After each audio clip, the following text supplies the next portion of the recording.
Hola, hola, ¿qué tal? Buenos días a todos. Muchísimas gracias por atender. Creo que no funciona el señalador, ¿verdad? Bueno, sin problema.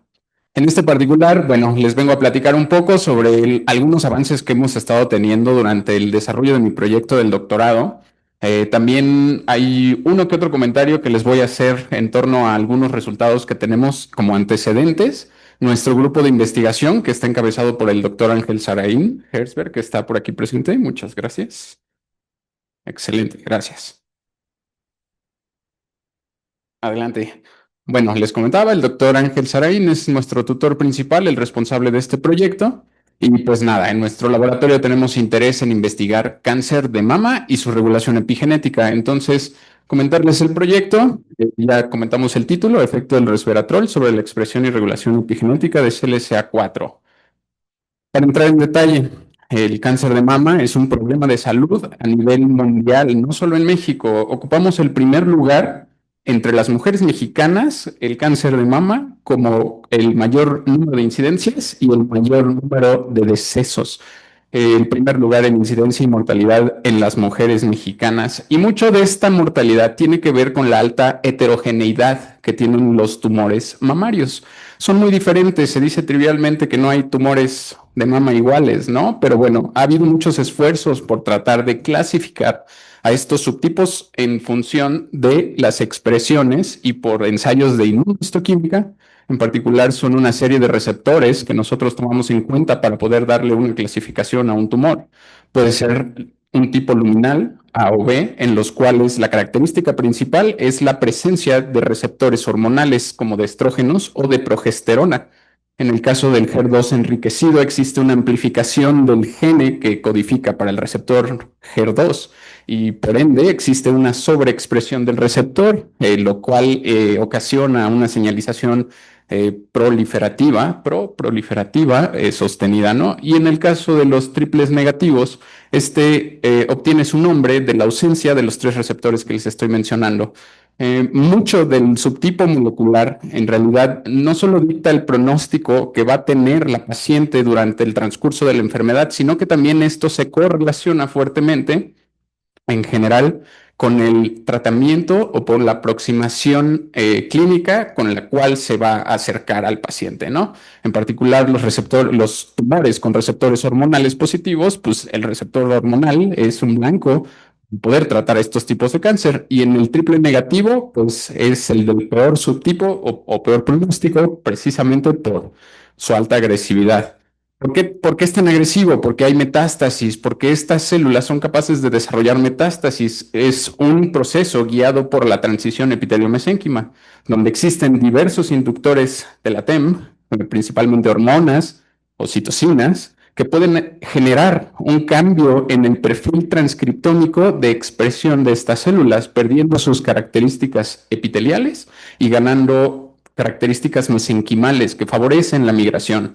En ese caso, nosotros también sabemos que existen múltiples modificaciones epigenéticas que son capaces de influir estas expresiones. En este particular, a nosotros nos interesan las modificaciones posttraduccionales de las histonas y la metilación del DNA.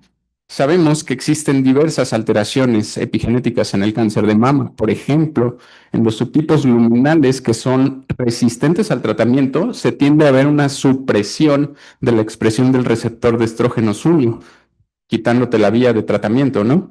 En los subtipos HER2, por ejemplo, es muy común la supresión de PTEN, una fosfatasa que regula vías de señalización proliferativas, PI3K. Y en particular en triple negativo también se ve esta pérdida de la expresión de PTEN y de muchas otras proteínas que favorecen en este caso el fenotipo epitelial como la caderina 1 y sistemas de reparación de DNA homólogo como BRCA1. Entonces, muchos estudios se centran en las moléculas que son capaces de inhibir a estas dos familias enzimáticas, las DNA metiltransferasas y las desacetilasas de histonas, para combatir, pues sí, la progresión del cáncer y la pérdida, la supresión de la expresión de estos genes, ¿no?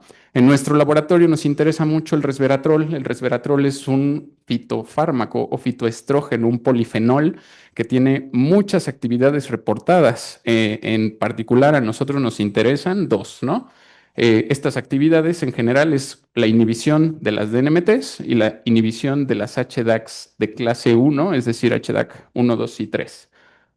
Además de esto, se ha visto que resveratrol tiene otras vías de actuar, ¿no? En general, por ejemplo, es capaz de favorecer la expresión de BRCA1 de P53, lo cual tiene efectos en la proliferación de las células, positivos para el paciente, negativos para el tumor. Y en otro caso, también tiene efectos sobre la migración y la invasión, ¿no? Inhibiendo a la señalización de TGF-beta y promoviendo la expresión de PTEN. Entonces, bueno, sabemos que existen alteraciones, sabemos que existen estas alteraciones en general guiadas por mecanismos epigenéticos y entonces los estudios están centrados en estos mecanismos para reducir las tasas de mortalidad de esos subtipos moleculares que son difíciles de tratar, como el triple negativo. Entonces, en un antecedente, en un trabajo previo de laboratorio, ya habíamos podido identificar que en los tumores de mama, la pérdida de la expresión de caderinas es una cuestión real y esta pérdida de la expresión de las caderinas suele estar asociada con la pérdida de la acetilación de las histonas asociadas y el aumento de la metilación de su promotor. En ese caso, sabemos que entonces TGF-beta y EGF puede favorecer características mesenquimales, favoreciendo la migración de estas células, pero el resveratrol tiene estas otras propiedades que favorecen la inhibición de estas características. Entonces nos centramos precisamente en analizar cuál sería el efecto del resveratrol sobre la expresión de los genes que se asocian a la transición epitelio-mesénquima en líneas celulares mamarias y tumorales de mama, ¿vale? Para eso, pues bueno, la estrategia muy rápidamente, trabajamos con cultivos, tenemos tres tratamientos distintos, un modelo ítem, así me voy a referir a él hacia adelante, que consta de dos citocinas, o TGF-beta y EGF, el resveratrol por sí mismo y la combinatoria de ambos tratamientos. Al dar estos tratamientos, enviamos a secuenciar el RNA, cotejamos por medio de tiempo real aquellos genes que tuvieran una relación de cambio más amplia y correlacionamos estos datos con los pacientes de cáncer de mama de la base de datos del TCGA. Como los resultados nos indican, en particular, les muestra un heatmap. No entro en detalle de cómo hicimos este heatmap, pero en realidad lo que nos permite es validar la condición de cambio en dos tratamientos distintos, por ejemplo, el control y el tratamiento con el modelo ítem. Y en particular pudimos observar a 1221 genes. De estos 1221 genes nos interesó identificar aquellos asociados a la TEM. ¿Cómo hicimos esto? Pues nos echamos un clavado bioinformático, nos metimos a varias bases de datos como el MSIGDB, el KEGG Pathways, yo creo que conocen varios de ellos, eh, muchos reportes, etcétera, etcétera, y pudimos hacer un acervo de 626 genes que estaban involucrados en la TEM, ¿no? De esos 626, aquí cambiaron 120, y de estos 120, pues les destaco varios, ¿no? Pudimos activar varias metaloproteinasas, un poco obvio, en el sentido de que estamos induciendo transición epitelio-mesénquima, pero muy interesante para nosotros, pudimos identificar que existía la pérdida de la expresión de este gen, CLCA4. CLCA4 es un canal accesorio de cloruro que habitualmente está asociado a mantener un gradiente de concentraciones de cloruro en los epitelios secretorios. Sin embargo, hemos podido identificar a este gen en otros modelos de cáncer, como en colorectal, en particular que está asociada su expresión o la pérdida de esta a mecanismos epigenéticos. Entonces, nos interesó también ver, a través de un análisis dirigido, cómo estaba la expresión de los efectores epigenéticos en respuesta al tratamiento. Y bueno, pudimos ver en general que las DNMTs tienden a expresarse más, lo mismo que las HDACs, ¿no? Posteriormente fuimos a validar cómo estaba la expresión en las muestras del TCGA, de los pacientes de TCGA, y algo que es muy obvio es que conforme progresa el tema del cáncer, estamos perdiendo la expresión de CLCA4, lo cual impacta significativamente en la sobrevida de los pacientes. Este es un Kaplan-Meier, cada línea representa un grupo. En general, la alta expresión de CLCA4 mantiene a este grupo de pacientes que está en rojo con más probabilidad de sobrevida a lo largo del tiempo. Quisimos validar esto por tiempo real, me voy un poquito más rápido por el tiempo.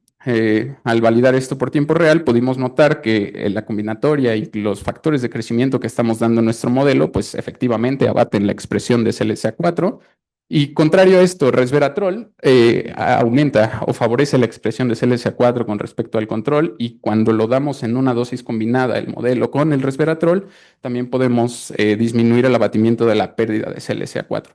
Por otro lado, el resveratrol por sí mismo nos arrojó un total de 30 genes asociados a la TEM, de los cuales les destaco principalmente, aquí con mucho interés de nuestra parte, a CD24. CD24 es un antígeno asociado a un peor pronóstico en cáncer de mama. Es un antígeno de membrana que habitualmente está relacionado con una señal que nosotros denominamos como no me comas. Es un inmunomodulador. Esto permite que se favorezca, o más bien la expresión de CD24 permite que el sistema inmune no pueda reconocer a las células tumorales, entonces funciona como un mimético, ¿no? No me comas, no me hagas daño y ya no me puedes hacer daño tu sistema inmune. Y bueno, para finalizar, también cotejamos estos datos con los del TCGA, con los pacientes de TCGA, y pudimos observar que en general la expresión de CD24 está aumentada en los principales subtipos moleculares de cáncer de mama, y por el lado contrario, la baja expresión aquí es lo que favorece la sobrevida de los pacientes. ¿Qué nos queda hacer? Nos queda hacer muchas cosas. Nos queda hacer, entre ello, pues queremos identificar mecanísticamente hablando y como un poco en el sentido de los efectores epigenéticos, cómo estamos pegándole con el resveratrol a la actividad de DNMTs y HDACs. Necesitamos validar esa parte y necesitamos validar también el impacto funcional que pueda tener la expresión o el abatimiento de la expresión de CD24 y CLSA4.